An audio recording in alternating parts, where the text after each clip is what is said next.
সামনেই রাজ্যে বিধানসভা নির্বাচন, আর সেই নির্বাচনকে কেন্দ্র করে ইতিমধ্যেই ময়দানে নেমে পড়ছে সমস্ত রাজনৈতিক দল। নির্ধারণ করা হচ্ছে নানা রণকৌশল।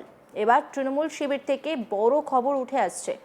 রেশন দুর্নীতি কাণ্ডে নাম জড়িয়ে কারাবাসের পর বর্তমানে জামিনে রয়েছেন জ্যোতিপ্রিয় মল্লিক। দলের অন্দরে বালু নামে বেশি পরিচিত তিনি। জামিনে মুক্তির পরেই ফের সংগঠনের কাজে সক্রিয়। এবার ২৬-এর ভোট প্রস্তুতিকে সামনে রেখে বারাসাত সাংগঠনিক জেলার নির্বাচনী কোর কমিটিতে কো-কনভেনার দায়িত্ব দেওয়া হয়েছে তাকে। বারাসাতের এই কোর কমিটিতে মোট ১৬ জন সদস্য রয়েছেন। আহ্বায়কের দায়িত্বে রয়েছেন রথীন ঘোষ। কো-কনভেনার হিসেবে দায়িত্ব পেয়েছেন জ্যোতিপ্রিয় মল্লিক। এছাড়াও সদস্যদের তালিকায় রয়েছেন কাকলি ঘোষ দস্তিদার এবং সুজিত বসুর মতো গুরুত্বপূর্ণ নেতা নেত্রীরাও। উল্লেখ্য, নির্বাচনী কোর কমিটিতে জ্যোতিপ্রিয় মল্লিক যেমন কো-কনভেনার হিসেবে রয়েছেন, তেমনই সদস্য হিসেবে রয়েছেন আনিসুর রহমান ওরফে বিদেশ। রেশন দুর্নীতি মামলায় জ্যোতিপ্রিয়র পাশাপাশি আনিসুরও গ্রেপ্তার হয়েছিলেন। আসন্ন বিধানসভা নির্বাচনে বারাসাত সংসদীয় জেলার 7টা নির্বাচনে কারা প্রার্থী হবেন, কিভাবে নির্বাচন পরিচালনা করা হবে তা নিয়ে মুখ্য ভূমিকা পালন করবে এই কোর কমিটি। দলের অফিসিয়াল সোশ্যাল মিডিয়া হ্যান্ডেলে এই নতুন কোর কমিটিগুলির কথা জানানো হচ্ছে। সেখানে দেখা যাচ্ছে বারাসাত সাংগঠনিক জেলার জন্য 16 সদস্যের একটি নির্বাচনী কোর কমিটি গঠন করেছে দলীয় নেতৃত্ব। এই বিষয়ে আমাদের প্রতিনিধির প্রতিবেদন শুনে নেব। তৃণমূল কংগ্রেস এই মুহূর্তে কিন্তু একেবারে স্পষ্টত নিজের 2026 সালের যে বিধানসভা নির্বাচন তার প্রস্তুতি শুরু করে দিয়েছে, এবং এই প্রস্তুতি আজ থেকে নয়, দীর্ঘ কয়েক মাস ধরে কিন্তু নির্বাচনের আগের থেকেই চলছে, এবং এসআইআর প্রক্রিয়ার আগে থেকেও কিন্তু সংগঠন গোছানোর কাজ তৃণমূল কংগ্রেস করছে।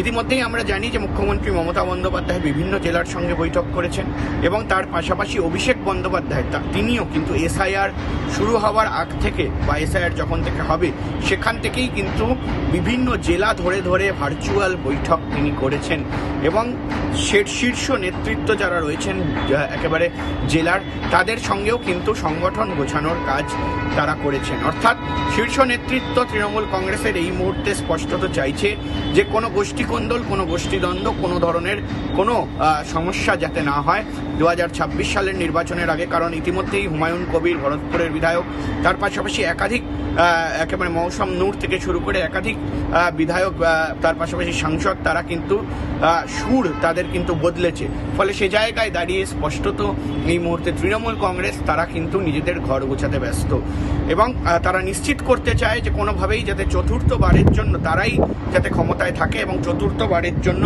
তারা যেন কোনোভাবে এই ক্ষমতাচ্যুত না হয়।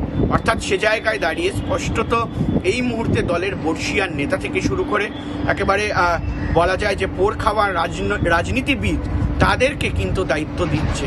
অর্থাৎ আমরা দেখেছি যে রেশন দুর্নীতি মামলা ইতিমধ্যেই জ্যোতিপ্রিয় মল্লিকের নাম জড়িয়েছিল, তিনি জেলে ছিলেন, এবং জেল থেকে তিনি এই মুহূর্তে জামিনে মুক্ত হয়েছেন। কিন্তু জামিনে মুক্ত হওয়ার পর থেকেই কিন্তু জ্যোতিপ্রিয় মল্লিক অর্থাৎ এই মুহূর্তে দলের অন্দরে পরিচিত বালুদা হিসাবে, সেই বালু কিন্তু এই মুহূর্তে সংগঠনের কাজ করতে নিজের জায়গায় একেবারে সক্রিয় ভূমিকা পালন করছেন, এবং উত্তর 24 পরগনা থেকে শুরু করে দক্ষিণ 24 পরগনা বিভিন্ন জায়গায় তৃণমূল কংগ্রেসের একেবারে নির্বাচনকে সামনে রেখে নির্বাচনী কোর কমিটি এই মুহূর্তে গঠন করা হয়েছে, এবং সেই কোর কমিটির মধ্যে কিন্তু এই মুহূর্তে একেবারে স্থান পেলেন জ্যোতিপ্রিয় মল্লিক। তিনি জামিনে মুক্ত হলেও কিন্তু এই মুহূর্তে দাঁড়িয়ে কিন্তু তিনি স্থান পেয়েছেন তৃণমূল কংগ্রেসের যে কোর কমিটি গঠন করা হয়েছে সেই কোর কমিটিতে, এবং কোর কমিটির একেবারে বলা যায় যে আহ্বায়ক হয়ে কিন্তু এই মুহূর্তে দাঁড়িয়ে তাকে দায়িত্ব দেওয়া হয়েছে যাতে কোনো রকম সংগঠনে কিছু সমস্যা না হয়।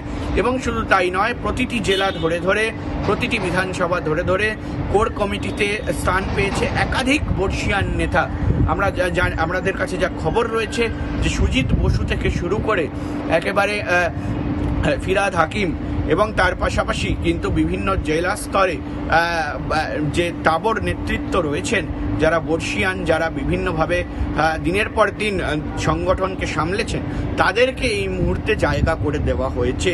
এবং সেখানে দাঁড়িয়েই কিন্তু স্পষ্টত যে এই যে নির্বাচন আসছে চতুর্থবারের জন্য মুখ্যমন্ত্রী মমতা বন্দ্যোপাধ্যায়কেই কিন্তু তৃণমূল কংগ্রেসের অন্দর থেকে চাওয়া হচ্ছে, এবং তিনি কিন্তু মুখ্যমন্ত্রী, তিনি কিন্তু সিদ্ধান্ত নেবেন যে কে কোথায় দাঁড়াবে। কিন্তু তার আগে এই মুহূর্তে দাঁড়িয়ে একটি একেবারে গোটা বিষয়টাকে পর্যবেক্ষণে রাখার জন্য কিন্তু একটি বিশেষ কমিটি গঠন করা হয়েছে এবং সেই কমিটিগুলিতেই কিন্তু একেবারে বলা যায় যে বর্ষিয়ান যারা সংগঠন করা নেতা তাদেরকে জায়গা দেওয়া হয়েছে এবং তাদেরকে কিন্তু এই মুহূর্তে দাঁড়িয়ে দায়িত্ব দেওয়া হচ্ছে যাতে তারা আগামী দিনে যে তাদের পুরনো সংগঠন থেকে শুরু করে সেটাকে যাতে আগলে রাখতে পারেন এবং নতুনদেরকেও এক জায়গায় করে কিন্তু ঐক্যবদ্ধভাবে দলটিকে চালাতে পারেন। ফলে সে জায়গায় দাঁড়িয়ে সেখানে জ্যোতিপ্রিয় মল্লিক তিনি জেলে থাকলেও তাকে ফিরিয়ে আনা হয়েছে এবং এই মুহূর্তে দাঁড়িয়ে কিন্তু একেবারে পার্থ চট্টোপাধ্যায় থেকে শুরু করে তাদেরকেও কিন্তু বিধানসভায় আমরা জানি যে পার্থ চট্টোপাধ্যায়কে একটি বিশেষ দায়িত্ব দেওয়া হয়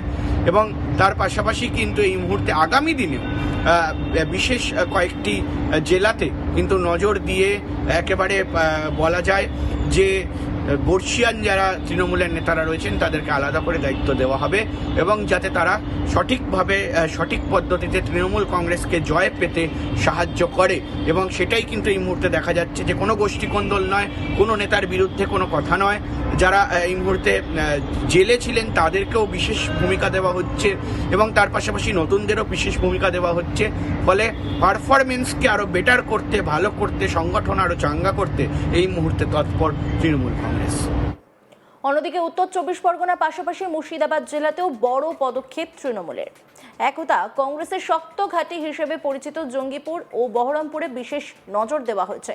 জঙ্গিপুরের জন্য 10 জন এবং বহরমপুরের জন্য 16 জনের নির্বাচনী কোর কমিটি ঘোষণা করা হয়েছে। এক্ষেত্রে রাজনৈতিক পর্যবেক্ষকদের অনেকেই মনে করছেন 2024 সালে লোকসভা নির্বাচনে বহরমপুরে অধীর রঞ্জন চৌধুরীকে পরাজিত করার পর তৃণমূলের আত্মবিশ্বাস এখন তুঙ্গে। সেই জয়ের ধারা যাতে 2026-এও বজায় থাকে তার জন্য মুর্শিদাবাদেও বিশেষ নজর দিচ্ছে তৃণমূল।